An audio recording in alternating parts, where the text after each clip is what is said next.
안녕하십니까. 행복한 아침 이재용입니다. 안녕하세요. 정예인입니다. 새로운 한 주가 시작됐습니다. 오늘은 1월 8일 월요일이고요.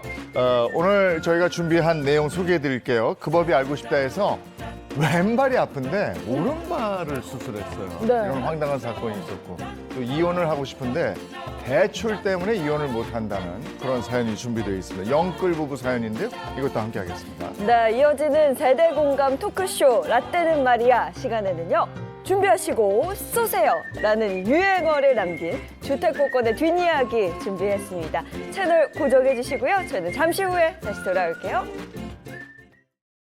네, 1월 8일 월요일 행복한 아침. 먼저 핫 이슈, 오늘의 이슈부터 알아보겠습니다. 네, 이슈 알아보도록 하겠습니다. 모닝 브리핑 허주연 변호사와 함께합니다. 어서 오세요. 안녕하세요. 네, 첫 번째 이슈부터 전해주시죠. 네, 첫 번째 이슈입니다. 이 경기도 고양과 양주에서 다방여주인 2명을 잇따라 살해한 혐의를 받는 50대 이모 씨의 구속영장 실질심사가 어제 오후 4시경 경기도 의정부지법 고양지원에서 열렸는데요. 경찰은 이 씨가 이 범행을 저지른 뒤에 돈까지 빼앗아 달아난 것을 확인해서 이 씨에게 강도살인 혐의를 적용했습니다. 네, 살인죄가 아닌 강도살인 혐의죄가 적용이 된 거라고요. 네, 그렇습니다. 이 경찰은 이 씨가 범행 당시에 이 피해 다방에서 합계한 60만 원 정도를 빼앗아 달아난 것을 확인을 하고 형법상 일반 살인죄가 아니라 강도살인죄를 적용을 했는데요. 형법에서 강도살인죄는 일반 살인죄보다 훨씬 무겁게 중대범죄가 결합한 살인으로 보는 만큼 법정형 자체가 높게 책정이 되어 있습니다. 이 강도살인죄는 사형 또는 무기징역에 처하고 있는데요. 일반 살인의 경우에는 사형이나 무기징역 또는 5년 이상의 징역형으로 법정형이 규정이 되어 있기 때문에 처벌 자체도 더 무거워질 수밖에 없습니다. 결국 어제 열린 구속영장 실질심사에서 이 씨가 구속이 됐는데요. 법원은 다방 업주를 해친 이후에 이미 한 차례 강릉까지 치밀하게 도주 행각을 벌였다가 붙잡힌 점 등을 미뤄서 도주 우려가 있다고 보고 구속영장을 발부를 했습니다. 근데 피의자 이 씨는 계획된 범죄는 아니다, 뭐 이렇게 얘기를 하던데, 그러면 범행 동기가 뭐랍니까? 어제 피해자 이 씨가 법정에 들어서니까 이 기자들 질문이 쏟아졌는데요. 왜 다방만 노린 것인지, 도대체 왜 사람을 해치는 행위까지 한 것인지에 대해서 질문이 이어졌지만 연신 죄송하다는 말만 반복했다고 합니다. 또 2차 범행 이후에 강릉까지 도주한 이유에 대해서는 무서워서 도망갔다라고 밝혔는데요. 실제 경찰 조사에서 이 씨는 교도소 생활을 오래 하면서 무시당한다는 생각이 들었다라고 하면서 술을 마시면 강해 보이고 싶다는 생각이 들어서 범행을 저질렀다, 이렇게 진술을 했다고 합니다. 이에 경찰은 이 씨가 과거에도 여성 혼자 있는 다방에서 돈을 훔치는 등 이 절도 전과가 있어서 다방을 다시 찾은 것으로 보고 있는데요. 이 씨 전과 5범 이상인 상태이고 지난해 11월 출소하고 얼마 되지 않아서 또다시 이런 끔찍한 범행을 저지른 것으로 확인이 됐습니다. 네, 그런데 범행 이후 도주 중이던 이 피해자 이 씨를 검거하게 된 단서가 독특한 걸음걸이라고 하던데 이게 어떤 얘기일까요? 네, 이 씨가 굉장히 치밀하게 도주 행각을 벌였거든요. 현금만 사용하고 옷을 계속해서 바꿔 입으면서 경찰의 추적을 피했는데 지난 5일 강릉의 한 재래시장에서 독특한 걸음걸이를 눈여겨봤던 경찰관에 의해서 덜미를 잡혔습니다. 이분 CCTV에 포착된 독특한 걸음걸이, 지금 보시는 것처럼 저렇게 걷는 걸음걸이가 굉장히 주요한 단서가 됐는데 이 오른쪽 발을 밖으로 열면 앞으로 쓸듯이 걷는 그런 모습을 보인다고 합니다. 이게 술에 취하면 이런 특징이 훨씬 더 강화되는 그런 성향을 갖고 있다고 하는데요. 이 걸음걸이를 눈여겨봤던 수사관이 이 지나가는 이 씨를 확인을 하고 포착을 하고 검거를 하게 된 겁니다. 이 씨는 체포된 이후에 줄곧 자신의 범행이 계획된 것이 아니라고 진술하고 있는 상황인데요. 범행 동기를 말씀드린 것처럼 술만 마시면 강해지는 모습을 보이고 싶어서라고 밝힌 것 역시 우발적인 범죄라는 것을 강조하기 위한 것으로 분석이 되는데, 신상공개위원회를 열어서 다음 주 초쯤 이 씨의 신상을 공개하는 것도 경찰이 검토 중인 상황입니다. 강해 보이고 싶어서 범행을 저질렀다, 말도 안 되는 소리를 하고 그럼요. 있는 거죠. 네. 강해 보이고 싶으면 조폭들하고 싸우든가 그래야지 여성 혼자 있는 1인 사업장에 가서 이런 범행을 저지른다는 게 말이 되는 짓입니까? 이건 찌질한 짓인 거죠. 네. 자, 다음 이슈 전해 주시죠. 네, 다음 이슈입니다. 이 대중교통 이용 시에 일정한 혜택을 받을 수 있는 알뜰 교통카드의 서비스 장애가 주말 내내 이어졌습니다. 정부에서는 이 서비스 중단 이후로 이 서비스 검사 긴급 점검을 내세웠지만 이용자들의 불만은 쏟아지고 있는 상태입니다. 네, 우선 이 알뜰 교통카드란 이 대중교통 이동을 위해 걷거나 혹은 자전거 등으로 이동한 거리에 따라 마일리지 적립 등의 혜택을 주는 그런 서비스인데요. 지난 5일에도 시스템 장애가 있었던 걸로 알고 있는데 또다시 오류가 발생한 거예요? 네, 금요일이었죠. 아침 9시부터 이 알뜰 교통카드 모바일 앱과 홈페이지에 접속하기가 어려운 문제가 발생을 했습니다. 13시간여 만인 같은 날 밤 10시 10분쯤 일단 복구가 완료가 됐었는데요. 그런데 복구된 지 12시간여 만인 6일 오전 11시부터 또다시 서비스 이용이 중단이 된 겁니다. 국토교통부에 따르면 데이터베이스에 쌓인 기록을 자동으로 정리해주는 기능에 문제가 생겼다라고 밝히면서 주말 사이에 시스템 관리 업체와 함께 보완 작업을 이어왔다 이렇게 밝혔습니다. 아무래도 이용자가 많으면 또 이 서비스 장애 같은 게 더 일어날 수도 있는데 네. 지금 이용자가 어느 정도나 됩니까? 현재 이용자가 약 110만 명에 이를 정도로 굉장히 많은 사람들이 이용을 하고 있다고 합니다. 사실 초창기 카드가 도입될 당시였던 2019년에는 이용자가 불과 2만여 명 정도였지만 꾸준히 사용자가 늘었고 현재도 지금 이용자가 증가하는 추세에 있습니다. 이번 서비스 장애로 이용자들은 알뜰 교통카드 이용하려다가 화병 생기겠다. 평소에도 오류가 잦아서 먹통카드로 불러야 될 정도다라고 하면서 불만을 쏟아놓고 있는데요. 이에 국토교통부가 접속 장애로 출발과 도착 시간을 기록하지 못한 이용자에 한해서 이 최대 마일리지를 지급하는 방안도 검토를 하고 있다고 하고요. 근본 원인을 철저하게 규명해서 앞으로는 이런 시스템 장애로 인한 불편이 최소화되도록 노력하겠다는 입장을 밝힌 상황입니다. 네, 조속한 복구로 쓰는 분들에 대한 불편함이 없어야 되겠죠. 예, 시스템이 안정화돼야 되겠습니다. 다음 이슈 전해 주시죠. 네, 다음 이슈입니다. 늦은 밤 20대 여성 승객 한 명만 있는 경춘선 전동차 내부에서 음란 행위를 한 40대 남성이 붙잡혔습니다. 이 남성 검거 직후에 바로 자신의 범행을 모두 시인했다고 하는데요. 사건이 접수된 서울 중랑경찰서로부터 이 관할인 철도경찰로 이관이 돼서 지금 철도경찰이 수사 중인 상황입니다. 늦은 밤 전동차에서 20대 여성의 승객이 느꼈을 이 공포감은 뭐 이루 말할 수 없을 것 같습니다. 그런데 이 여성이 도움을 요청했을 때 즉각적인 조치가 이루어지지 않았다고 하더라고요. 뻔한 질문, 당연히 해야 되는 질문만 하다가 관할이 아니니까 다른 데 신고하라 이렇게 얘기를 했다는 건데요. 한 매체에 따르면 피해 여성분이 지난 12월 31일 밤 9시쯤 춘천역에서 상봉역으로 가는 경춘선에 탑승 중인 상황이었다고 합니다. 그런데 자신과 대각선으로 마주보는 자리에 검은색 외투와 모자 그리고 마스크까지 착용한 한 남성이 바지 바깥으로 신체 일부를 드러낸 채 음란 행위를 하는 것을 목격하게 됐습니다. 이 여성 공포감에 한국철도공사 측에 일단 문자로 신고를 해서 도움을 요청했다고 하는데요. 그런데 공사 측에서 어떤 소란을 피우는지 지금 위해를 가하고 있는 상황인지 등의 형식적인 질문만 하다가 제 차 빨리 도와달라고 요청을 하니까 다른 곳에 전화로 신고를 하라라는 답변을 내놨다고 합니다. 이건 누굽니까 도대체? 이건 이 전화를 아니죠. 받은 사람은 문자로 그러니까 이게 조심스럽게 한 거 아니에요. 그 상황에서 전화로 내가 지금 저런 사람을 봤을 이 말이 됩니까? 안 되죠. 아니 근데 검거를 했잖아요. 그럼 누가 한 거예요? 이거? 일단 검거는 된 상황인데요. 지금 철도 경찰대에서 검거를 했다라고 합니다. 그런데 당시 여성이 얼마나 무섭겠습니까? 특히 열차칸을 옮기려고 하면 둘만 있는 상황에서 이 남성을 지나쳐야지만 옮겨서 몸을 피할 수 있는 상황이니까 섣불리 움직이기도 어려운 그런 상황이었다고 해요. 일단 증거를 남겨야겠다는 생각에 영상 촬영을 했다라고 하는데요. 그리고 얼마 뒤에 결국 직접 경찰에 신고를 하게 됐습니다. 그런데 경찰은 지하철에서 벌어진 일이라 관할구역이 아니다라는 답변과 함께 야, 이거 사건을 뭐야? 또다시 철도경찰대로 넘겼다는 거거든요. 이후에 철도경찰대가 남성이 일회용 승차권을 사용한 데다가 얼굴을 가리고 있어서 신원 특정에도 굉장히 애를 먹었다고 합니다. 다행히 마석역 인근 CCTV와 이동 동선이 확인이 돼서 음란 행위를 했던 40대 남성 A씨를 검거할 수 있었지만 만약에 이 CCTV가 없었다거나 남성이 그대로 달아났다고 하면 검거되기 어렵고 묻힐 뻔할 수도 있었던 사건이라는 생각이 듭니다. 이거 신고 과정 확실하게 한번 더듬어서 조사해 봐야 되겠네요. 네. 이게 두 번이나 지금 이렇게 된 거고 그 공포감은 오죽하겠습니까? 아직까지 관할이 아니라고 서로 미루고 다시 전화하라고 그래요? 그러면 받은 사람이 저쪽 관할로 빨리 연락을 해주면 될 거 아닙니까? 그럼요. 야, 이게 아직이었다니 이게 참 이게 더 놀랍네. 이게. 네네. 뭐 이거- 달라져야 이거 될 것 진짜 같은데요. 조치가 있어야 될 것 오. 같은데요. 자, 다음 미션해 주시죠. 네, 다음 이슈입니다. 한 화장품 가게 아르바이트생에게 동전을 집어던진 남성이 있어서 공분을 사고 있습니다.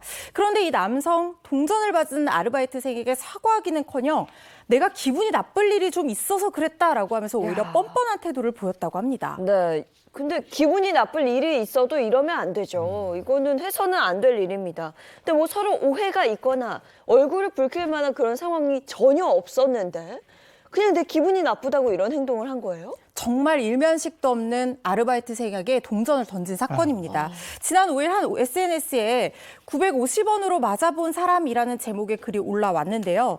글에 따르면 이 화장품 매장에서 아르바이트를 하는 글쓴이는 계산대에서 손님인 남성에게 어떤 크기의 봉투를 드릴까요? 라고 물었다고 합니다. 지금 보시는 것이 사건 당시 CCTV 모습인데요. 근데 남성이 아무 말 없이 거스름돈으로 받은 동전을 저렇게 던지고 있는 겁니다. 저게 950원어치였기 때문에 글 제목이 950원으로 맞아본 사람이라는 건데요. 아르바이트 중이던 B 씨 굉장히 놀랐습니다. 그대로 굳어버리니까 이 남성은 내가 기분 나쁜 일이 있어서 그래 이렇게 주장을 했다고 하는데요. 함께 있던 다른 직원이 와서 사과를 요구를 하니까 이 남성 미안하지만 내가 그럴 일이 있어요라고 얘기를 한 뒤 100원만 줍고 유유히 그대로 가게를 떠났다고 합니다. 이 영상을 보니까 동전을 3개 던지던데 지금 아르바이트 하는 학생 어디 다친 데는 없습니까? 다행히 큰 부상은 없었다고 하지만 정말 마음이 크게 다쳤을 거라는 생각이 네. 듭니다. 이 아르바이트생 배우 지망생이라고 합니다.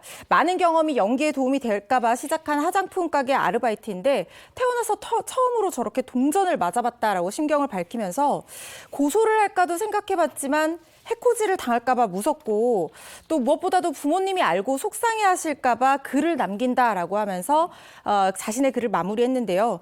영상을 본 많은 누리꾼들 다치지 않아서 다행인데 화가 난다. 기분 나쁘면 아무나 저렇게 때리고 집어 던져도 되냐라고 분노하고 있는 상황입니다. 아우, 생각 같아서는 저런 사람은 잡아다가 950원어치 10원짜리로 바꿔가지고 네. 그 앞에다가 던져버리고 싶네요. 똑같이 해주고 싶은 어떻게 마음이죠. 저런 짓을 합니까? 저런 네. 짓을. 네, 오늘 모닝 브리핑 여기까지 하겠습니다. 허주연 변호사와 함께했습니다. 고맙습니다. 고맙습니다.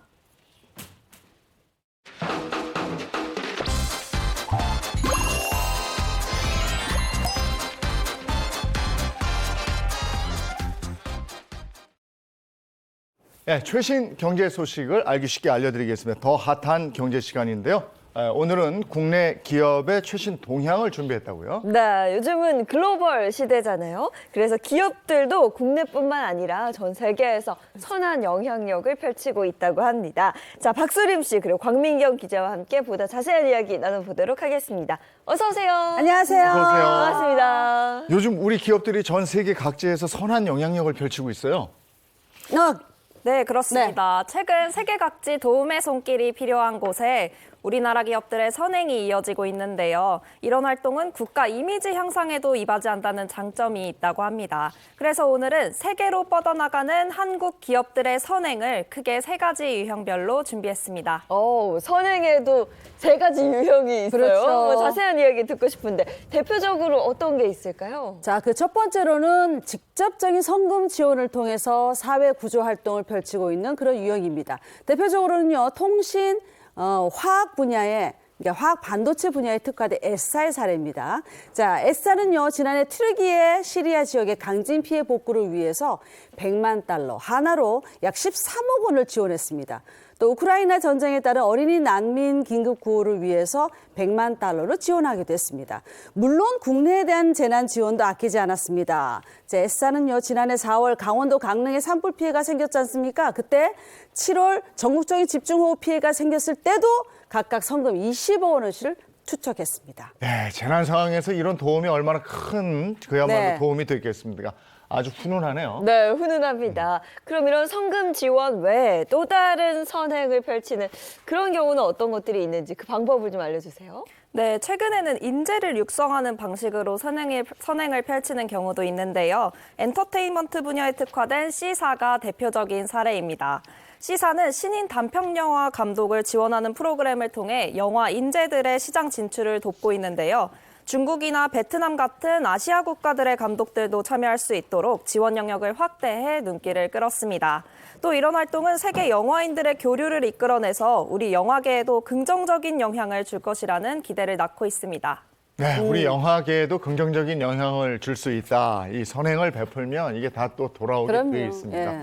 자, 또 다른 유형은 어떤 게 자, 있습니까? 마지막은 교육과 문화를 지원하는 그런 유형입니다. 자, 지난해 5월 베트남 하노이시 중심의 문화센터를 마련한 엘사의 경우가 대표적이라고 할 수 있는데요. 제조업에 특화된 엘사는 베트남에 일찌감치 진출한 한국 대표 기업으로서 한국인과 결혼한 베트남 여성의 취업과 자녀 교육 문제를 돕기 위해 힘써왔습니다.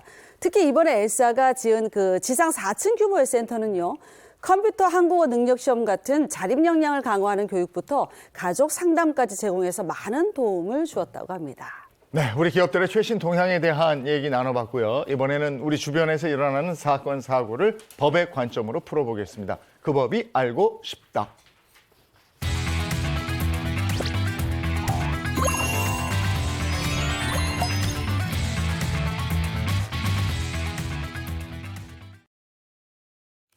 네, 월요일을 유쾌하게 만들어주는 분입니다. 이호선 상담심리 전문가 함께합니다. 어서 오세요. 안녕하세요. 반갑습니다. 네, 반갑습니다. 그리고 유용한 법 이야기 오늘도 전해주실 조세영 변호사, 허주연 변호사 함께합니다. 반갑습니다. 안녕하세요. 자, 그럼 광민경 기자 첫 번째 주제부터 알아볼까요? 네, 첫 번째 주제는 아주 황당한 사연을 준비했는데요. 왼발이 아픈데 병원에서 멀쩡한 오른발을 수술했을 저유입니다. 오 마이 아니, 갓. 야, 진짜 제가 잘못 들은 오 마이 거 갓. 아니죠? 그러니까 왼발이 아픈데 오른발을 수술했다. 이거 어떻게 된 일일까요? 네, 서울의 한 정형외과에서 일어난 일입니다. 20대 직장인 남성 A씨는 지난해 3월 B 병원을 찾았는데요.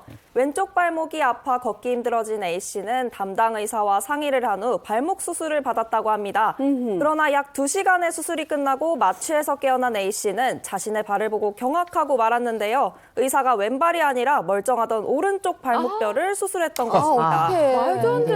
아니, 오른쪽 발목 수술은 할 필요가 없었는데 병원에서 이거 착각해가지고 오른발을 한 거란 말이에요? 멀쩡한 발을? 그렇습니다. 병원 측에서 발을 착각한 것인데요. 아이고. 실수의 대가는 너무나도 혹독했습니다. 병원 측은 멀쩡한 오른쪽 발목뼈를 절단하고 철심 3개를 박았는데요. 사태를 알아챈 A씨는 즉시 경찰에 신고해 의료과실에 증거를 확보하고 다시 통증이 있던 왼발 수술을 받았다고 합니다. 결국 양쪽 다리를 모두 쓸 수 없게 된 A씨는 무려 약 5개월 동안 꼼짝없이 병원 신세를 져야 했는데요. 그러나 더 큰 문제가 남아 있었습니다. 잘못 수술했던 오른쪽 발목이 수술 전 상태로 회복되지 않았던 것입니다. 아이고. 그럼 멀쩡하던 그 발이 수술해서 더 좋아지는 게 아니라 더 잘못된 건가요, 그러면? 네, 안타깝게도 A씨의 오른쪽 발목은 영구장애 판정을 받았습니다. 세상에. 당시 복숭아뼈를 잘라 여러 뼈를 철심으로 연결해 발목이 움직이지 못하도록 고정해놨는데 뼈들이 다 굳어진 상태라 과거의 온전한 모습으로 돌아가기 어려웠기 때문입니다. 그 후 약 4개월의 재활치료를 거쳐 걸을 수는 있게 됐지만 발목이 구부러지지 않아 현재 그러니까. 오르막이나 내리막길을 걷는데 어려움을 겪는 상황이고요. 또 운전을 할 때도 브레이크와 엑셀 조작이 힘들어 차를 모는 것도 힘들어졌다고 합니다. 아니 이게 무슨 일이에요? 이게 있을 수는 있는 일인가? 이게 혹 데려갔다가 혹 붙이고 온 거 아니에요? 근데 지금 제가 얘기 들어보니까 이런 상상을 할 수도 없었겠지만 이번 사고가 이 난 병원이 되게 유명한 병원이라고 알려졌더라고요. 아, 진짜요? 네, 그렇습니다. 사고가 난 B병원은 명문대 출신 의사들을 중심으로 구성됐고 또 규모가 큰 정형외과 전문 병원이었다고 합니다. 특히 A씨의 집도인은 TV에도 출연한 박사 출신의 유명 의사였다고 합니다. 하지만 담당 의사는 당시 수술에 참여했던 직원이 A씨의 왼발이 아닌 오른발에 수술 준비를 해놔 그대로 진행하게 됐다고 해명했는데요. 또 A씨의 오른 발목도 외관상 화상이 있고 또 온전하지 않아서 수술 부위가 잘못됐음을 바로 알기는 어려웠다고 진술했습니다. 여기에 대한 A씨의 반응은 어땠나요? A씨는 이해할 수 없다는 반응이었습니다. 그치. 수술을 하기 위해서 왼발에 CT와 MRI를 찍으면서 모든 검사를 왼발 중심으로 했는데도 수술을 할 때 멀쩡한 오른발을 건드린 사실을 납득하기 힘들다는 것입니다. 그렇죠. 아니 그러네 수술 마취 동의서에도 좌측이라고 이게 뚜렷하게 거기에 체크가 돼 있는데 이게 웬일이랍니까? 그럼 수술 전까지는 오른쪽 발목은 뭐 사용하는데 아무런 문제가 없었을 거 아니에요. 네, A씨의 말에 따르면 그렇습니다. A씨는 7살 때 화상을 입어서 왼발을 제대로 쓰지 못하게 된 후에 4번이나 왼발을 수술을 받았는데요. 네. 오른발은 화상을 입기는 했지만 걷고 뛰는 데는 문제가 없어서 없었다. 축구나 등산 같은 것은 했다고 합니다. 아. 근데 이제는 그것마저도 어려워진 건데요. A씨는 그동안 오른발이 왼발을 대신해서 의지가 됐고 또 그 덕분에 일도 해왔는데 이제는 아무것도 못하게 됐다는 절망감이 든다고 호소했습니다. 아니 이걸 절망감으로 표현할 수가 없어요. 아니 멀쩡하던 발 그게 의지하던 유일한 발이었는데 이걸 쓸 수가 없게 된 건데 그치.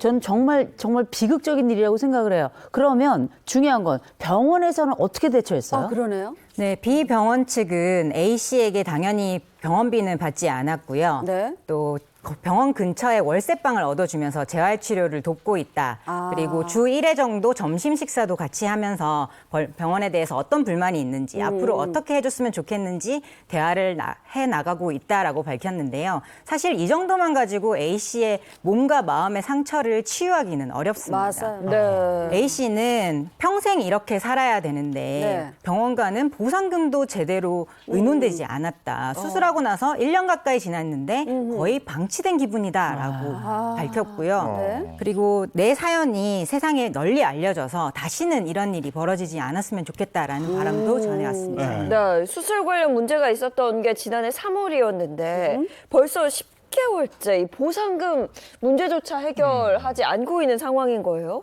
보상 문제 관련해서 뭔가 구체적인 답을 좀 줘야 할 것 같은데요. 있어야 될 것 같습니다. 여기에 대해서 B병원 측에서는 이런 사고에 대비해서 보험을 가입을 해뒀다는 거예요. 그래서 의료배상공제조합에 지금 사건을 접수하고 심사를 신청해서 보상금 지급 절차를 논의를 하고 있다라는 얘기를 하고 있고요. 네. 또 별개로 추가 보상도 해줄 생각이 있다는 거예요. 그래서 지금 피해자와 원만히 해결을 하려고 최선을 다하고 있다라고 얘기를 하는데 이게 실제로 이루어져야 되는 부분이라는 생각이 들고 또 원래 수술하려고 했던 이 왼쪽 발목 여기는 그래도 다행히 수술이 잘 되었다고 합니다. 원래 이 발꿈치가 땅에 닿지 않았었는데 이 왼쪽 발목 발꿈치는 땅에 닿게 수술이 잘 맞춰졌다고 하고요. 그래서 교정을 하게 되면 원활하게 회복될 것으로 생각한다는 소견을 밝혔고 다만 이제 이게 멀쩡하게 수술한 오른쪽 발목이 문제인데 네. 구부리는 각도에 제한이 일부 있을 것 같다는 거예요. 그리고 앞으로 나사 제거 수술과 이 재활을 통해서 경과를 좀 지켜봐야 되는 상황이라고 합니다. 네.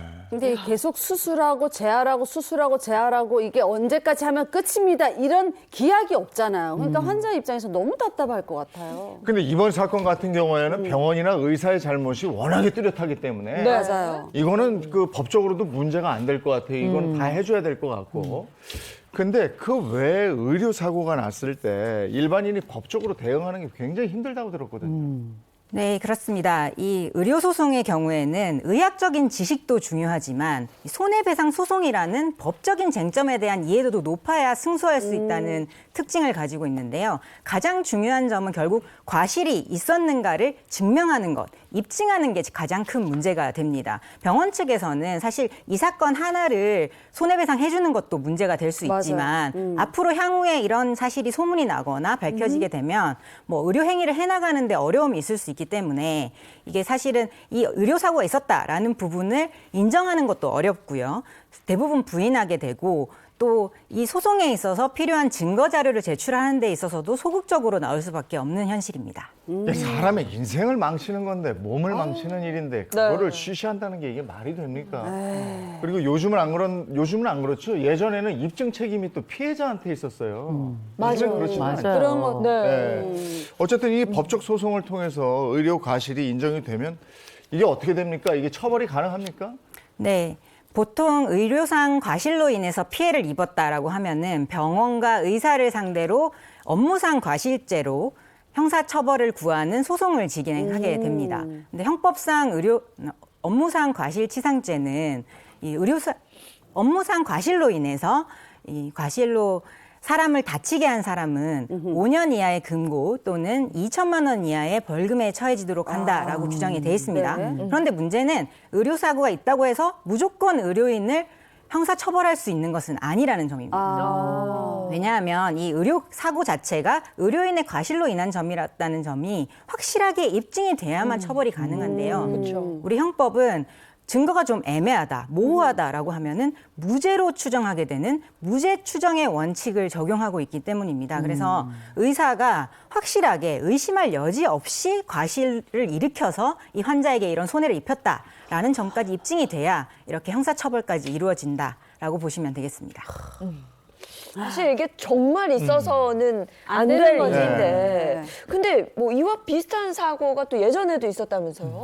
그렇습니다. 2020년에는 생후 20개월 된 아기가 왼발 대신 오른발을 수술받았다면서 아이의 부모가 의료 과실을 주장한 사건이 있었는데요. 왼쪽 발등에 염증을 제거하는 수술을 받기로 했는데 정작 수술실에서는 오른쪽 발등에 대한 수술이 진행됐다는 것입니다.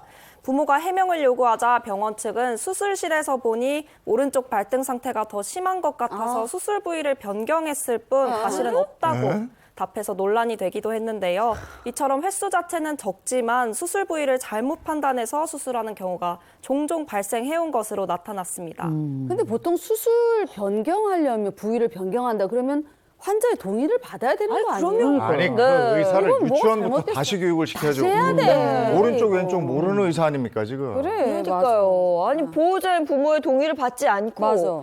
그냥 엉뚱한 부위를 수술한 거예요. 변명한 거죠. 이건 뭐 당연히 의료 사고로 볼 수 있지 않을까 싶은데. 근데 이게 오른쪽 그 환부가 있었다고 했잖아요, 네. 의사가. 그런데 그 환부의 상태가 얼마나 위급한 상황이었냐, 여기에 따라서 이 책임 범위가 좀 달라질 여지는 있어 보여요. 일단 원칙적으로 우리 의료법에서는 전신 마취할 정도로 지금 굉장히 중대한 수술, 그리고 뭐 수혈을 해야 되는 수술, 이렇게 뭐 신체나 생명에 어떤 중대한 위해를 발생하게 할 수 있는 그런 수술에 대해서는 당연히 환자나 법정 대리인한테 동의를 받아야 된다고 규정을 하고 있어요. 그런데 설명이나 동의 전차를 받기 어려울 만큼 총각을 다투는 위급한 상황이 있을 수 있잖아요. 네네. 그럴 때는 예외적으로 사전 동의 없이도 이렇게 수술을 할 수 있다, 이렇게 규정을 하고 있는데, 만약에 말씀하신 것처럼 전혀 수술할 필요도 없는 멀쩡한 부위를 잘못 착각해서 수술했다고 하면 이건 명백한 의료사고로 봐야 되고 업무상 과실치상으로 처벌할 가능성도 있다고 생각을 네. 합니다. 그리고 설령 어느 정도 문제가 있었다고 하더라도 네. 반드시 이런 수술을 통해서만 치료를 할 수 있는 상황이 아니었는데 과잉 수술을 한 것이다, 결과적으로. 그렇게 되면 이 부분에 대해서 손해배상 책임도 지게 될 수가 있거든요. 그렇지만 오른쪽 발등에도 수술적인 처치가 필요하고 수술 후에 이게 뭐 딱히 부작용 없이 잘 회복이 돼서 이 처치가 잘 된 거다라고 하면 여기에 대해서 손해배상 책임이나 업무상 과실치상까지 책임을 묻기는 좀 어려운 측면이 있어요. 유사한 사건에서 실제로 무죄로 판단한 사례가 있었거든요. 그래서 구체적인 사정에 따라서 동의 없는 수술의 책임 범위도 달라질 거라는 생각입니다. 아니 의료 사고 소송이 아직도 이게 저 피해 입증 책임이 피해자한테 있는 거예요? 이게 아직도 이렇게 돼 있나? 좀 바뀐 거 아니었나? 네, 일반적으로 손해배상 소송에 있어서는 손해를 주장하는 쪽에서 입증하는 것이 원칙입니다. 어떤 일이 있었고 손해가 발생했다. 그리고 그 일과 이 손해 사이의 인과관계까지 손해를 주장하는 쪽에서 입증하는 게 원칙인데 이 의료소송에 있어서만큼은 이 입증 책임을 다소 완화해 주고 있기는 합니다. 왜냐하면 의료적인 지식이라는 것이 사실 일반인이 알기에는 굉장히 어렵고 그쵸. 네, 고도의 전문적 지식이기 때문에 이게 의사가 어떠한 처치를 했기 때문에 내가 이러한 피해를 입었다라는 것을 일반인 측에서 입증하라는 것이 사실은 굉장히 어려운 일이거든요. 그래서 대법원도 최근에 이 의료소송에 있어서의 과실을 입증할 책임을 완화해주는 표현을 썼습니다. 의료소송에 있어서 환자가 입증할 책임은 의사가 통상적인 주의 의무를 기울이지 않았다는 점을 입증하고 그리고 그 점이 환자에게 손해를 입힐 수 있었다라는 점에 대한 개연성만 있으면 사실은 다른 소송에서는 개연성으로는 안 되는데 의료소송에서는 의료소송에서. 개연성만 있게 되면 입증 책임을 완화하게 된다라고 판단을 했습니다. 아니 어떤 물건에서 우리가 물건 사서 손해 보거나 뭐 잘못되거나 이러면 교환 환불 그런 거 하면 있죠. 되잖아요. 맞아요. 근데 의료 사고는 맞아. 내 가족의 나의 몸이 완전히 망가진 거잖아요. 이걸 뭐 교환을 합니까? 이걸 뭐 환불 받았다고 이게 끝납니까? 근데 그걸 입증하려고 의료 소송을 벌이면 피해자가 너무너무 힘든 거예요. 맞아요. 잘못된 거 아닙니까, 이거? 네, 이거 제도적으로 좀 확실하게 마련이 됐으면 좋겠다, 이런 생각이 듭니다. 자, 다음 주제 가볼까요? 네, 두 번째 주제는 영끌에서 아파트 산 30대 부부 이혼할 때 주택담보대출금은 어떡하죠?입니다. 영끌이라는 건 그 영혼까지 끌어모아서 대출을 했다 이 얘기인데 이게 어떻게 된 일일까요? 자, 이해를 돕기 위해서 사연을 꽁트로 준비해봤습니다. 영끌족 남편 역할은 이재영 님이 하고 아내 역할은 예인 씨가 합니다. 자, 이 사연 온라인 게시물을 바탕으로 재구성했습니다. 사연 속으로 고고! 저희 남편은 허세가 심해도 너무 심한 사람이었습니다. 결혼할 때도 혼자서 집을 장만할 수 있다며 저한테 몸만 오라고 큰 소리를 떵떵 치더라고요. 하지만 아니나 다를까 남편이 장만한 집에는 아주 커다란 문제가 있었습니다. 야, 얘야. 오빠가 장만한 신혼집이야. 어때? 마음에 들어? 아니 오빠 서울에 아파트를 구했단 말이야? 아니 이거 진짜 우리 집 맞아. 아이, 어떡해. 그럼. 아이, 근데 말이야. 이 다는 아니고. 이 현관까지는 우리 거야. 이 집이 6억인데 5억은 대출을 받았어요. 그러니까 한 50년만 대출금을 갚으면 돼. 아니 잠깐만 6억짜리 집에 5억을 대출받았다고? 아니 오빠 너무 무리한 거 아니야? 예인아. 너 지금 오빠 무시하니? 이 집 쭉쭉 올라간다. 조만간 10억 될 거야. 오빠 안목 믿고 오빠만 따라와. 오케이? 하지만 10억은 무슨 집값은 10원도 오르지 않았고 대출 금리만 2배로 오르더라고요. 매일 대출이자 갚느라 지지고 볶던 저희는 결국 싸우다 지쳐 이혼을 하게 됐습니다. 그런데 이혼할 때도 이 아파트가 말썽이더라고요. 오빠 내 짐은 다 뺐고 정리할 건 이 아파트 하나 남았어. 그거 언제 팔 거야 대체? 아유, 이 아파트를 왜 팔아? 나 이 아파트 10억까지 오를 때까지 그냥 고야. 아니 안 팔면 그 재산 분할을 어떻게 하려고? 여기 들어간 5천만 원 그 내 돈이잖아. 안 그래도 말이야. 내가 그것 때문에 우리 재산 분할 그 5대5로 하기로 했잖니. 내가 그냥 반 시원하게 주잖니. 그지? 그러니까 대출도 공평하게 하자. 그러니까 내가 너 5천 줄 테니까 너도 그 5억 대출 아니니? 그래서 2억 5천은 네가 감당을 좀 해라. 야, 나 진짜 기가 막혀. 이혼하는데 뭐 2억 5천을 내라. 거의가 없네. 아니 못 내. 아니 안 내. 전 남편은 대출이 절반 이상인 아파트를 절대 안 팔 거라며 재산도 빚도 5대5로 나누자고 하는데 이게 맞는지 모르겠습니다. 정말 제가 이혼하려면 수억 원을 줘야 되는 걸까요? 누가 좀 알려주세요. 이거 이혼을 하려고 하는데 대출금 때문에 발목이 잡혔어요. 야, 이 구체적으로 어떻게 돼? 아니 왜 이렇게 당당해요 이 남자는? 참나. 나 이 참. 남자 왜 이래? 왜 이래요 정말? 어떻게 된 일일까요? 무리한 주택담보대출금 때문에 결국 파국을 맞게 된 30대 부부의 이야기입니다. 남편은 부모의 노후자금을 아파트 구매를 위해서 가져온 것도 모자라 소위 영혼까지 끌어모으는 영끌 대출을 했는데요. 시세 6억짜리 아파트 중 5억이 대출금이었고 근데 금리가 뛰니까 이들 부부는 매달 원금과 이자만 300만 원 이상 갚게 되었다고 합니다. 매일 부부싸움을 하던 두 사람은 결국 이혼을 결정하게 됐다고 합니다. 근데 문제는 그 다음이었는데요. 부부의 재산 문제 때문에 이들 양측 집안 싸움으로 번지게 된 겁니다. 그러니까 부부의 이혼 문제가 이제는 뭐 양측의 집안 싸움까지 번지게 된 건데 구체적으로 이게 어떻게 된 일이죠? 남편 측은 아파트를 팔지 않겠다면서 재산 분할이 5대5라는 전제하에 재산도 빚도 5대5로 나눠야 한다고 주장했습니다. 네. 그러니까 시세 6억짜리 아파트 중에서 대출금이 5억이 있으니까 네. 아내가 그 절반인 2억 5천을 부채를 나눠서 부담해야 된다고 말을 했는데요. 네. 근데 아내 측은 왜 빚을 지고 이혼을 해야 하냐면서 거절했습니다. 즉 아내 측은 6억짜리 아파트를 팔아서 5억 대출금을 갚고 그리고 나머지 1억 재산을 절반으로 나눠야 한다고 주장했습니다. 들어보니까 남편 쪽 의견도 맞는 것 같고 아내 생각도 맞는 것 같고 좀 헷갈려요 저는. 요거 정리 좀 해봐야 될 것 네, 같아요. 정리해야 제가 될것 보니까 일단 남편 측에서는 대출 포함 5대5, 네. 아내는 대출 빼고 빼고 5대5. 5 이 얘기거든요. 자, 우리 조세영 변호사님 대답 정확하게 잘해주셔야 됩니다. 몇 대? 법적으로 어느 쪽이 맞습니까? 그때 몇? 네, 이혼할 때 많이 헷갈리시는 부분인데요. 답은 아내가 맞습니다.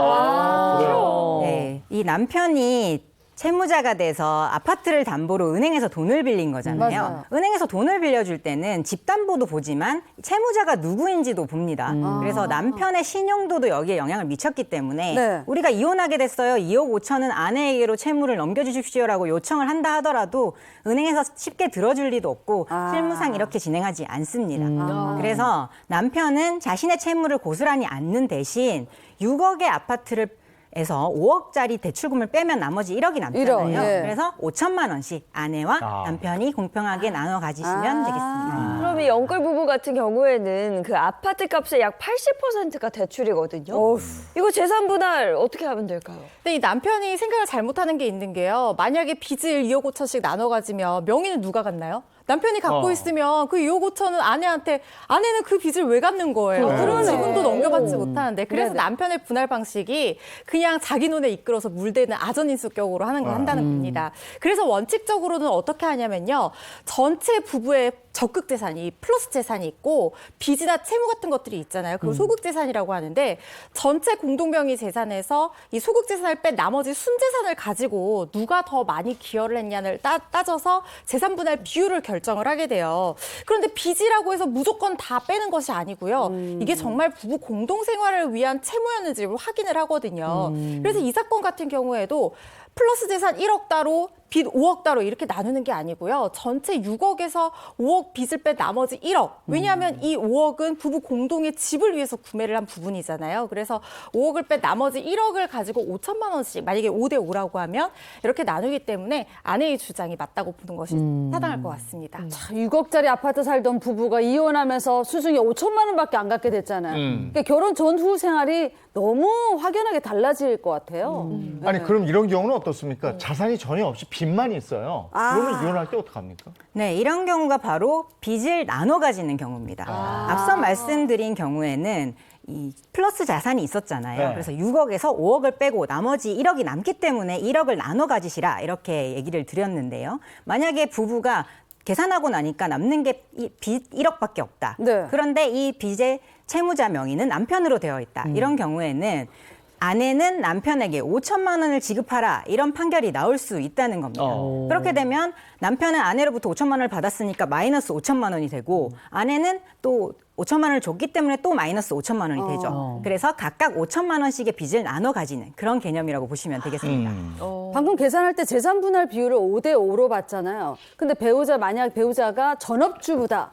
그러면 재산 분할 비율이 크게 달라질 수도 있겠네요. 실제로 이혼 상담하러 오시는 분들 네. 중에 내가 평생 이 남편이 벌어다 주는 돈으로 살림하고 애만 키우면서 살았던 전업주부다. 네. 그러면은 내 기여도는 영원인 것이냐 뭐 이렇게 질문하시는 분들이 상당히 많습니다. 그런데 우리가 이 기여도를 계산을 할 때는 직업을 가지고 일률적으로 판단을 하지 않아요. 전업주부라고 하더라도 남편의 사업이 잘 되게 하게끔 도와주는 내조의 공이라는 게 있고 네. 남편이 밖에 나가서 사업을 잘하는 이유는 뭐겠어요? 결국 안에서 아내가 전업주부로서 살림도 열심히 하고 뭐 아이가 있다면 아이도 잘 키우고 그랬기 때문에 안정적인 가정에서 일도 잘할 수 있게 되는 그렇죠. 거잖아요. 그래서 그 내조의 공을 보기 때문에 전업주부라고 해서 무조건 비율을 못 받는다 이건 아니고요. 뭐 혼인 기간이나 자녀 유무나 뭐 직업 여부 이런 것들 종합적으로 해서 판단을 하게 되는 것이고요. 물론 부부가 우리 5대 5로 하자라고 합의를 한다면 그 합의가 우선되지만 결국에 합의에 이르지 못하고 재판상 이혼으로 가게 된다고 하면 이 기여도는 일률적으로 결정되는 것이 아니라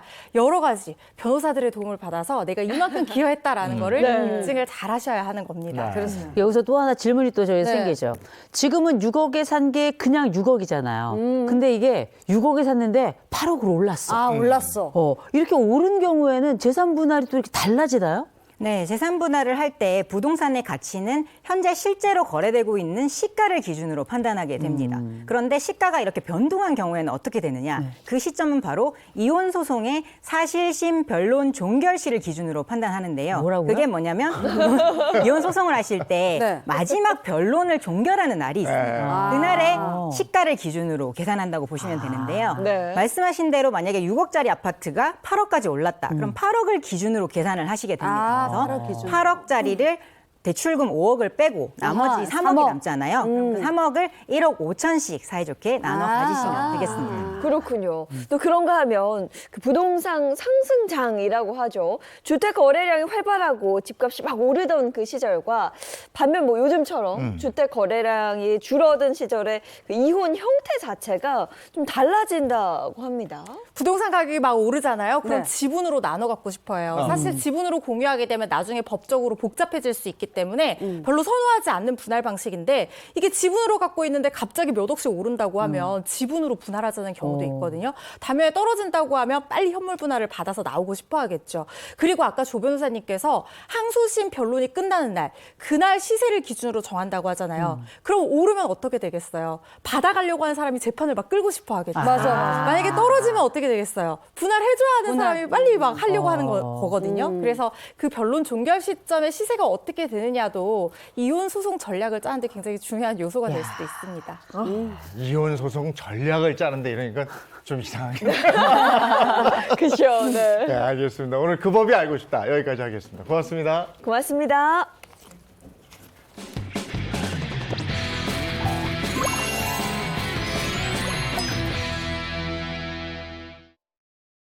라떼는 말이야. 오늘의 주제는요, 바로 이겁니다. 준비하시고 쏘세요. 그 시절 내 집 마련의 꿈을 꾸게 했던 추억의 주택 복권입니다.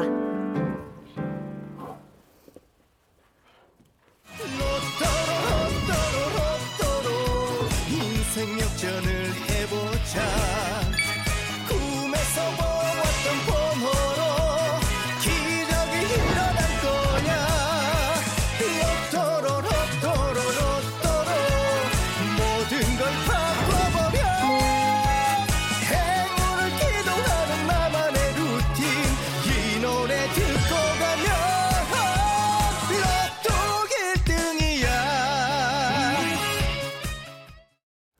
네, 세대 간의 추억을 공유하는 시간입니다. 라떼는 말이야. 새해가 되면 문전성시를 이루는 곳 세 곳이 있다고 그러는데 어딘지 아십니까? 저는 하나는 알 것 같아요. 네, 어디요? 점집. 아, 보자. 또 내 몸을 좀 만들어야지. 헬스장. 그리고 또 하나가 복권방. 복권방. 1등을 노리고 새해는 제발 복권에서 1등을 해서 내 인생을 좀 한번 바꿔보겠다. 이런 분들이 또 그렇게 몰린다고 그래요. 복권 사본 적 있습니까? 저는 제 자신이 로또죠.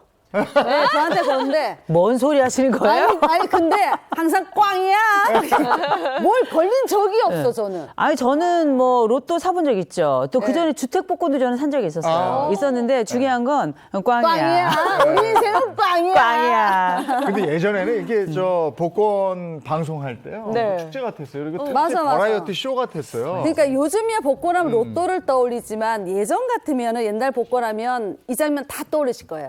준비하시고 쏘세요. 빵 이거 있죠. 이 장면 다 기억하실 거예요. 예. 요새는 이제 뭐 공 굴리는 것처럼 이게 나오지만 옛날에 화살 다 잡아가지고 팍 쐈잖아요. 빵 쐈어. 주택 복권이죠. 네, 이게 2002년도에 로또 우리가 이전에는 주택 복권 이렇게 했던 게 나중에 로또로 바뀌잖아요. 로또로 바뀌기 전까지는 주택 복권이 주택 복권. 매주 우리의 마음을 막 쫄리게 설레게 했었죠. 했어. 아. 장혜인 씨는 주택 복권 알아요? 저는 알아요. 저는 그 오. 준비하시고 쏘세요 이거 아는구나. 봤던 네. 기억이 나요. 제가 뭐 구입해 본 적은 없지만. 네. 근데 그게 우리나라 최초의 복권이다는 말이 있던데 맞나요? 많이들 기억하시고 네. 주택 복권 되려고 사보신 분들도 많이 계실 그래요. 거예요. 주택 복권은 우리나라 최초의 정기 발행형 복권이었고요. 네. 1969년부터 2006년까지 37년 동안이나 발행이 됐어요. 요즘 MZ 세대는 주택 복권에 당첨이 되면 주택을 주나 뭐 이렇게 생각하시는데 주택을 주는 게 아니고 한국주택은행이 발행해서 주택 복권으로 불렸고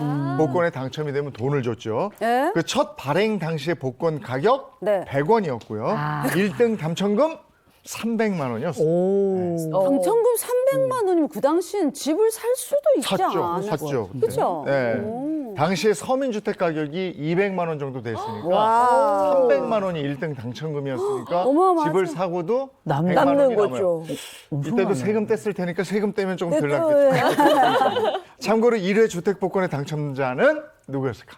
청량리 시장 내 과자 가게를 아, 운영하고 그래 이런 분들 돼야 돼. 허모 씨에게 하는 근데 집이 200만 원인데 당첨금이 300만 원이면 당시 인기가 진짜 어마어마했을 그럼요. 것 같아요. 네. 그야말로 인생 역전을 꿈꿀 수 있는 기회였으니까요. 자, 그래서 주택 복권과 관련된 우리가 잘 모르는 비화를 이호선 교수님이 준비하셨다고요? 네, 우리 이제 복권 관심 많으시고 복권 추억들 많이 가지고 계실 텐데, 자, 첫 번째 비화 제가 준비했습니다. 자, 지금부터 퀴즈로 여러분과 함께 하겠습니다. 네. 잘 들어보세요. 자, 1969년 혜성같이 등장한 주택 복권. 그러나 처음엔 애석하게도 네모였다. 자, 이 네모에 들어갈 말은 무엇일까요? 처음에는 꽝이었다. 처음엔 꽝이었다? 애석하게도 아니면 당첨금이 적었다. 적었다. 아니면 당첨자가 없었다? 없었다. 오. 아, 사람들 관심이 없었다. 관심이 없었다. 관심이 없었다. 크게 관심이 없었다. 아주 비슷하게 그래요? 힌트했는데요. 네. 자, 정답 알려드리겠습니다. 1969년 탄생한 주택복권. 그러나 처음엔 안 팔려서 골칫거리였다. 그랬을 것 같아.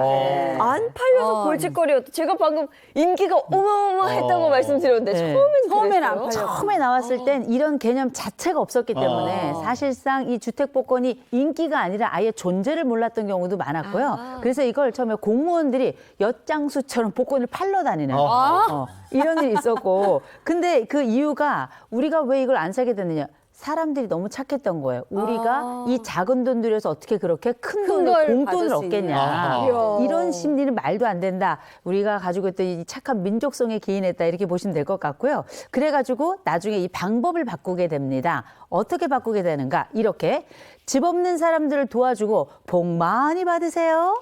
이렇게 이제 로고를 바꾸게 되면서 그때 당시 이렇게 캐치프레이즈가 나옵니다. 집 없는 서민들을 위하여 주택복권을 삽시다. 이랬더니 그제서야 너도 나도 할 거 없이 지갑들을 열면서 복권들 이제 사기 시작한 거죠. 착했다. 착했던 거죠. 우리 어르신들 그러잖아요. 야, 공짜 좋아하면 안 돼. 공짜 바라면 머리 벗겨져. 뭐 이런 얘기도 하시잖아요. 그러니까 땀 한 방울 흘리지 않으면서 어떻게 공돈을 원하느냐. 그 당시 어르신들 생각이 그런 대단했던 생각들을 거죠. 했구나. 지금은 상상도 못해요. 못하죠. 지금은 어떻게든 적게 일하고 많이 벌까 그 생각을 하는데 그렇죠. 반대였네요. 아니 그런데 집 없는 사람들을 도와주고 복 많이 받으세요라고 했는데 앞서 잠깐 이야기했던 것처럼 뭐 집을 지어주는 건 아니었잖아요. 아니요, 근데 초기에는 실제로 집을 지어줬다고 그래요. 1970년 초 서울 강동구 암사동에 생긴 복권 아파트가 있는데 그거 기억하는 분들도 많이 계실 거예요. 네. 주택복권 판매 기금 1억 원으로 만든 아파트 단지였대요. 이야. 여기 살고 싶다고 다 살 수 있는 건 복권 아니었고 아파트 써져 있어. 무주택자인 군경 가족 그리고 독립유공자, 영세민이 살 수 있는 서민주택이었다고 그럽니다. 이게 이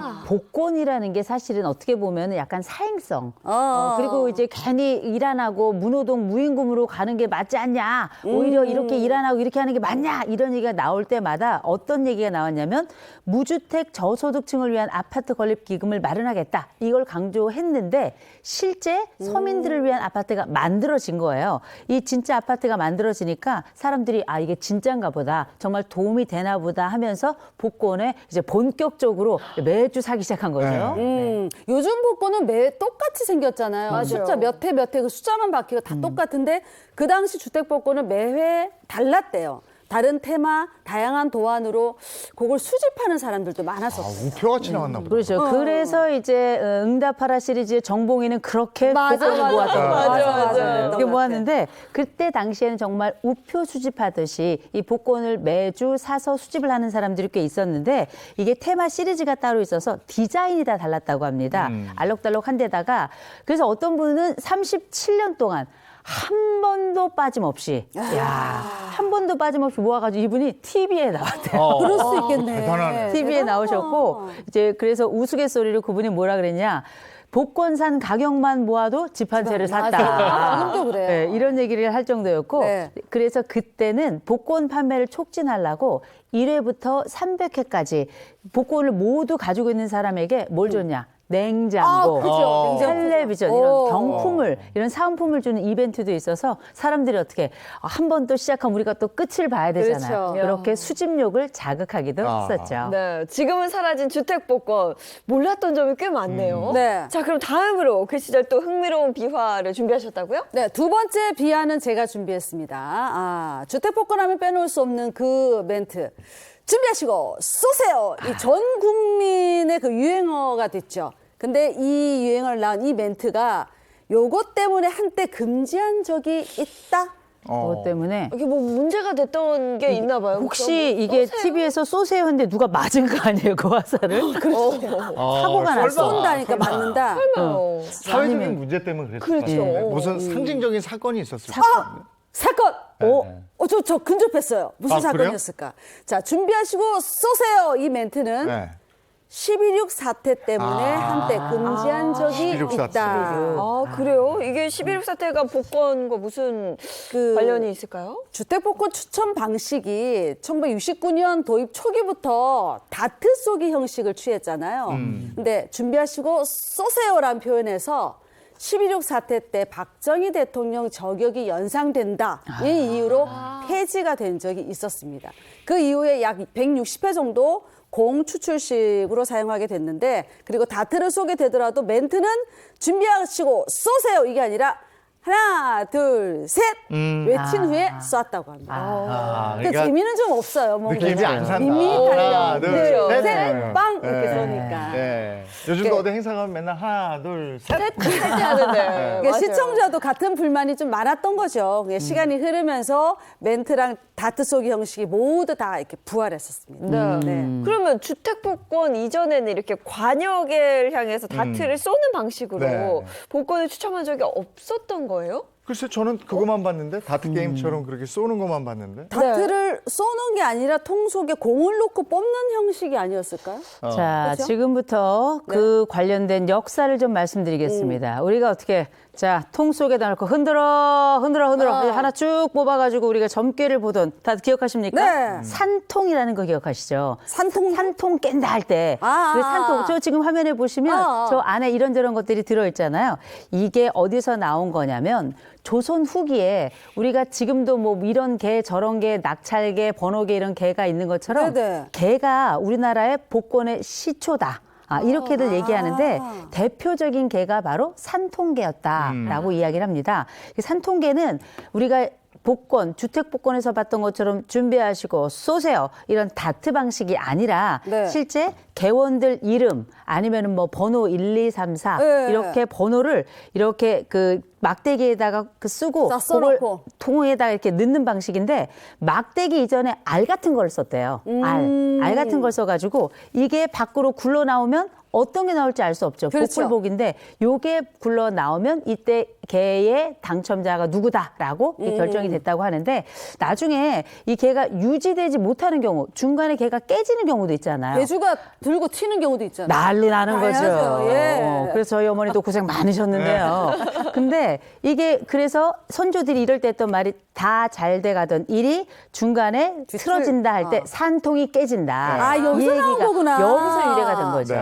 그래서 산통 깨기란 네. 말이 생겨난 거군요. 그렇죠. 근데 저는 이 주택복권 이 방송을 사람들이 다 막 재밌게 보고 인기가 있었던 이유가 그 준비하시고 네. 쏘세요. 이 멘트 때문이 아닐까 싶은데 그 다트 쏘기가 아주 큰 역할을 한 것 같거든요.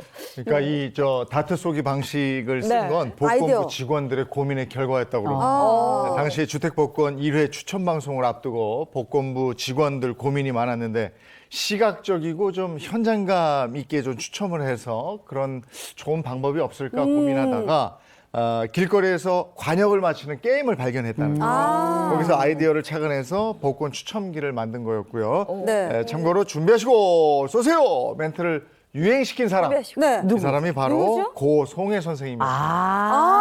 1970년에서 72년, 2년 동안 TV쇼를 진행했는데 그 짧은 시간에도 또 이 유행어를 만들어내서 대유행을 시킨 겁니다. 이야, 송혜 선생님 정말 대단하신 것 같아요. 진짜 대단하세요. 전국 노래자랑 빰빰빰 이것도 그런 식이잖아요. 네. 그러니까 이게 제 기억에는 버튼 누르는 형식이 아니라 직접 화살을 쏘기도 한 것 같은데, 그렇죠? 네, 버튼 누르는 게 아니고 화살 방식이요. 근데 쐈어. 그럼 진짜 화살을 네. 쐈다고요? 그러다가 만약에 관역에 못 맞추고 빗나가면 어떡해요? 실제 그런 일이 많았다 그래요. 실제 그런 일이 많았던 게 처음에는 이게 쐈는데 이게 딱 맞아서 뚝 들어가야 되는데 불발이 되는 거예요. 옆으로 맞아, 픽 맞아, 쓰러진다든지 아니면 엉뚱한 게 날아간다든지 이런 일이 있었는데다가 저랬었어, 맞아. 우리가 왜 저런 다트 게임 하면 왜 숫자와 숫자 사이에 줄 있잖아요. 줄. 이 줄에 맞는 경우 이런 경우들도 생겨나는데 그러니까 이 화살이 어느 쪽에 얼만큼 치우쳤냐에 따라 가지고 나의 명운이 달라지는 거 맞아. 아니에요. 그래서 시청자들이 원성이 엄청 자자했다고 합니다. 그럴만하죠. 근데 이렇게나 인기가 많던 주택복권 어쩌다가 역사의 뒤안길로 사라지게 됐을까요? 그거야 뭐 로또가 등장하면서 이거 사라지게 된 거 아닙니까? 맞습니다. 우리가 또 1세대 아이돌이 있다면 2세대 아이돌이 있지 않습니까? 네. 그런 것처럼 주택복권이 1990년대 들어서 인기가 차차 좀 시들해지게 되는데 그 결정적인 이유가 바로 뭐냐면 2002년에 로또가 짜잔 등장하면서 2002년에 등장했구나. 이때 판매량이 어마어마하게 네. 증가하게 됩니다. 2004년에 한 장에 이 1,000원 그리고 1등 당첨금 5억 원까지 끌어올렸어요. 주택복권이. 네. 끌어올렸는데 그럼에도 불구하고 이 인기가 좀처럼 회복이 되기 어려웠습니다. 그래서 결국 네. 2006년 4월 37년의 역사를 뒤로 하고 발행이 중단됐고 그래서 마지막 1등 당첨금 얼마? 5억 원으로 기록이 됐던 거죠. 네. 그리고 또 그 시절의 마지막 비화 이재용 아나운서 네. 전해주시죠. 세 번째 비화입니다. 제가 앞서서 주택복권은 우리나라에서 처음 탄생한 정기 발행형 복권이다 이렇게 얘기를 했는데 네. 이 말은 주택복권이 최초의 복권은 아니다 이거죠. 그래요? 네, 우리나라 아니라고요? 최초의 복권은 따로 있는데 여기서 문제를 내겠습니다. 네. 1947년 주택복권보다 무려 20년이나 먼저 만들어진 우리나라 최초의 복권은 네모를 위해서 뭘 위해서 뭘 만들어졌어요? 위해서 만들어졌다고요? 네, 우리나라 최초의 복권은 네모를 위해서 만들어졌다. 47년? 1947년에 주목해 주시기 바랍니다. 47년 광복? 아니 우리나라 무슨 일이 해방되고 있었을까? 그다음 6.25 이전이잖아요. 네. 한국전 이전이니까 제가 볼 때는 국가복원, 어. 국가복원을 위해서 복권이 처음 만들어졌다. 나라 국가복원. 발전을 위해서. 비슷해. 네. 뭔가 비슷해요? 우리나라에 해당이 되는 거예요. 그러니까 그때 많이들 먹고 살기 힘들고 막 네. 이러니까 국민들을 뭐 살리기 위한 아, 뭐 그런 식으로 돼 있네. 보고 국익 선양. 결정적인 힌트. 런던에서 뭔 일이 있었어? 올림픽. 런던 올림픽. 이거였어요. 그럼 런던 올림픽 자본을 마련하기 위한 제가 바로 딩동댕. 빠바바 선물 주세요. 예, 우리나라 최초의 복권은 네모 런던 올림픽 노잣돈을 위해 만들어졌다. 이야, 올림픽 노잣돈을 위해 알아냈어. 만들어졌다. 이게 무슨 말일까요? 예, 정말 참 가슴 뭉클한 그런 실화인데요. 때는 1948년 무더운 여름 영국에서 런던 올림픽이 열리던 때 네. 우리나라는 50여 명의 선수단이 파견이 됐습니다. 네. 당시는 대한민국 정부가 수립되기 직전이었지만 네. 선수들이 태극기를 달고 처음 출전했던 올림픽이었기 때문에 식민 지배에서 벗어난 코리아가 국제사회의 일원이 됐음을 알릴 수 있는 뜻깊은 자리였다고 그래요. 그런데 문제는 돈이었습니다. 런던까지 파견 비용이 2억 원에 달했다는 거죠. 그때 당시 2억이요? 네. 이거 지금으로 따지면 큰 금액인데 그러니까. 그 당시엔 엄청 부담되는 그 돈이었을 것 당시에는 같은데요. 뭐 어마어마했죠. 네. 그 당시에 소고기 한 근 값이 260원 정도 했으니까 2억 원은 정말 어마어마한 돈이었습니다. 네. 그러다가 런던 올림픽에 참가를 못할 수는 없잖아요. 그렇죠. 꼭 가야죠. 가야 되겠다는 일념으로 국가가 노잣돈을 마련하기 위해서 그보다 앞선 1947년 12월에 올림픽 후원권이라는 복권을 발행했다고 합니다. 그 덕에 우리 대표단은 배와 비행기, 기차를 갈아타고 20일 만에 런던에 도착할 수가 있었고요. 처음으로 동메달 2개를 따내면서 이야. 코리아를 국제사회에 알릴 수 있었다고 합니다. 야, 아니 우리 국민들도 정말 대단하고 처음 나가서 메달도 딴 우리 선수들도 대단하고. 근데 제가 이 말씀을 들으면서 첫째 진짜 감동이다. 또 한 가지 우리에게 또 새로운 상식이 생겼죠. 대한민국 최초의 복권이 런던 올림픽 후원권이었구나. 네. 이걸 또 알게 돼서 약간 그 대한민국 국민으로서의 약간 뭉클한 감정과 또 상식까지 다 갖추게 되네요. 그러니까 런던 올림픽 노잣돈으로 만들기 위해서 주택복권을 우리가 다 사야 됩니다. 이런 걸 알렸겠죠. 샀겠죠.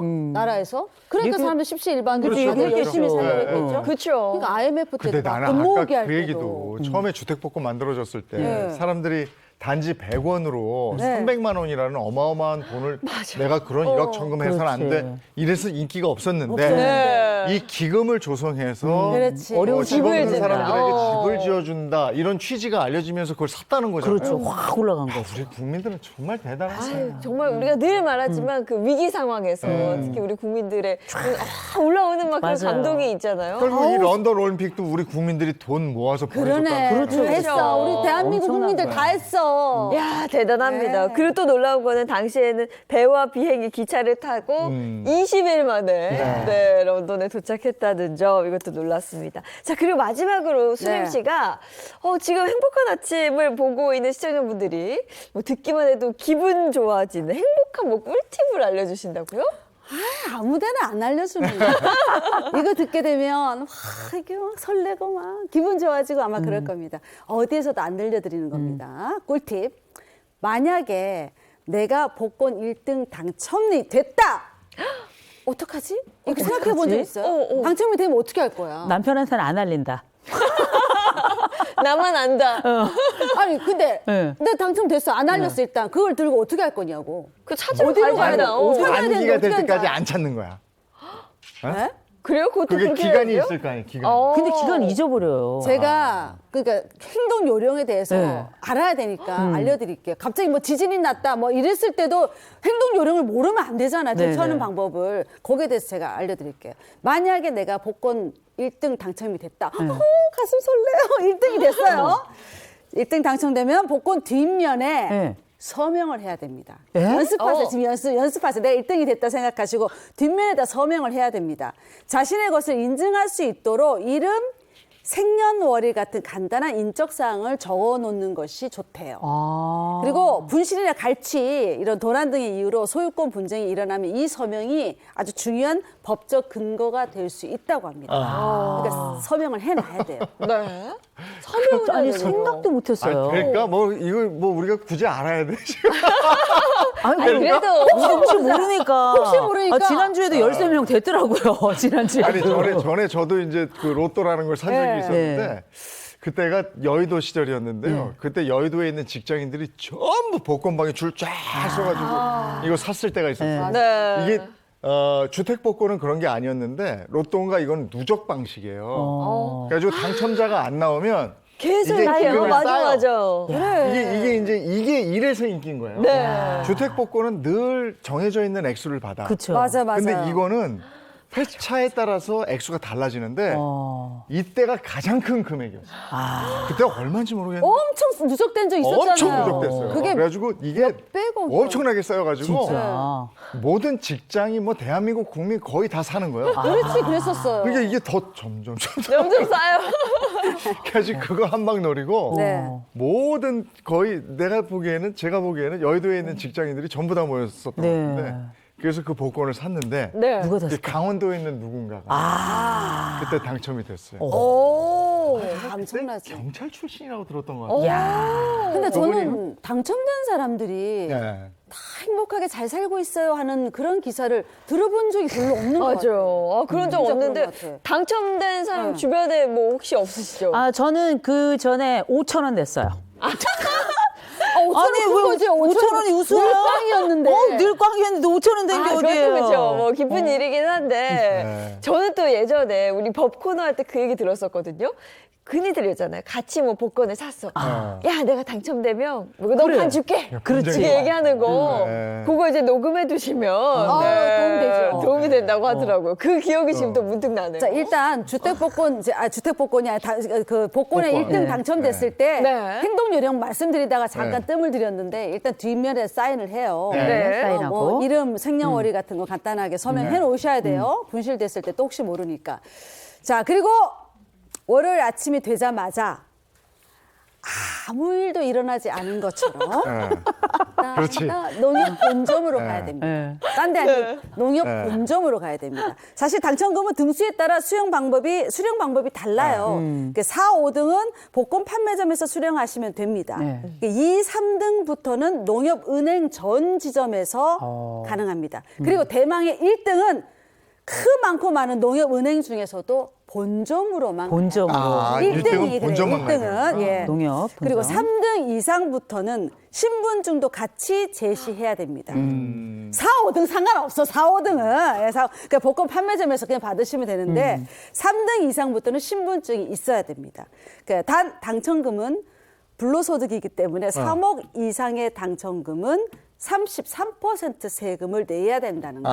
요거 잊지 마시고. 아, 기꺼이 낼게요. 아, 그럼. 당첨만 되면 좋겠어요. 근데 공짜 돈인데 네, 괜히 해야죠. 33% 떼면 아까 왜 볼 때 이렇게 하시지 말고 네. 그냥 공돈이다 생각하고 그렇죠. 감사히 받아들이셔야 돼요. 뭐 없던 돈이 생긴 거니까 네. 기쁜 마음으로. 근데 우리가 뭐 앞서 일어나지 않을 것 같지만 행동 요령을 배워봤잖아요. 네. 꿈을 꾸는 거는 공짜거든요. 그렇죠. 만약 내가 1등에 당첨된다면 네. 뭐 하고 싶으세요? 아 진짜. 저는 일단은 조용히 그냥 네. 하던 일을 그렇죠. 직업을 내려놓으면 안 돼요. 그럼 좀. 네. 직업을 꾸준히 내려놓으면, 유지하면서 그거 내려놓으면 안 돼. 누구에게도 당첨의 냄새를 풍기면 안 돼. 맞아. 주변에 알리면 안 돼. 근데 놀랍게 그렇게 그 도와달라는 연락이 많이 온대요. 어떻게 알았는지. 그렇대요. 예. 근데 이게 액수에 따라서 사람 달라질 것 같아요.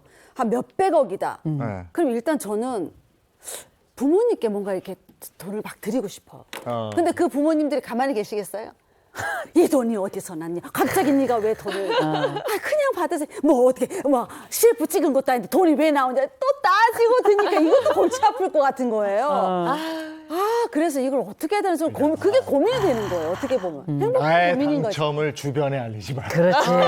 그래야 핵심, 되는데. 핵심. 그 첫 번째예요, 그게. 뭐 아니 또 그리고 배우자한테도 말하네. 직장인들은 그동안 안 썼던 휴가를 조용히 내. 네. 그리고 일단 떠나.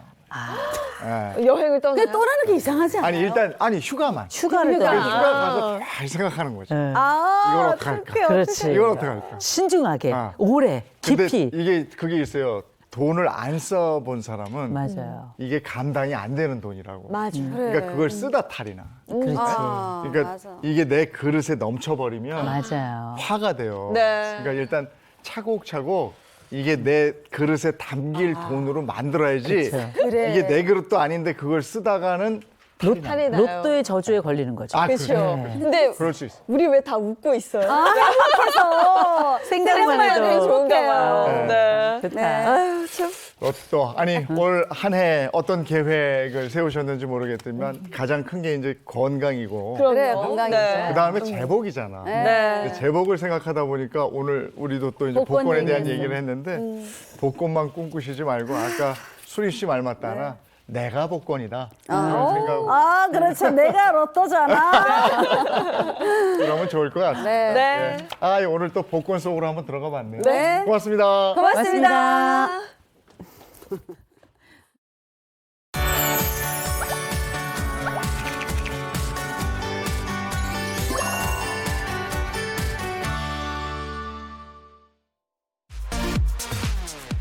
에이스침대가 설립한 이천 에이스 경로회관이 지난 4일 신축 건물로 재개관했습니다. 이천 에이스 경로회관은 어르신들의 생활 여건을 개선하기 위해 설립됐는데요. 이곳에는 하루 평균 200여 명의 어르신들에게 무료 식사 제공이 가능한 경로 식당과 여가 시설을 완비한 경로당, 그리고 옥상 휴게 쉼터까지 마련됐습니다. 안성호 대표는 새로워진 에이스 경로회관은 지역 어르신 누구에게나 열려있는 공간으로 많은 분들이 방문하셔서 즐거운 시간을 보낼 수 있는 안식처가 되길 바란다는 소감을 전했는데요. 이처럼 기업들의 다양한 사회공헌 활동이 우리 사회의 훈훈함을 전하고 있습니다.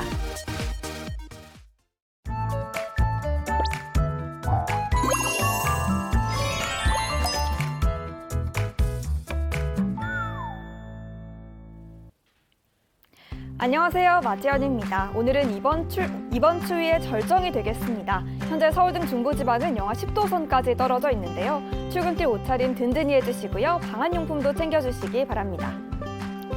네, 한파특보 현황 먼저 짚어봅니다. 밤사이 기온이 뚝 떨어지면서 전국이 꽁꽁 얼어붙었습니다.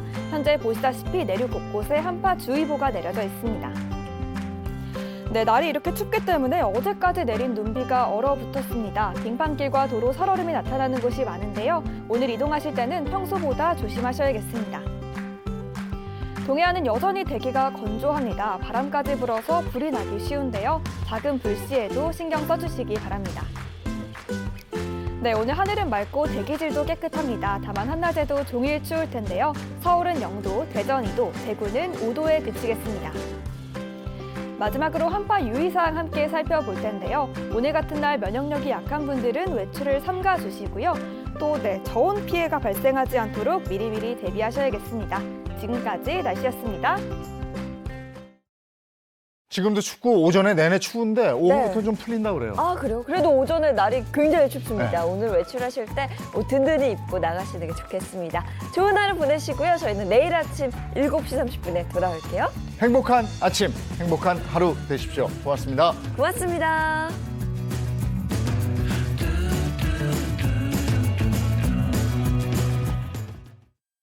채널 A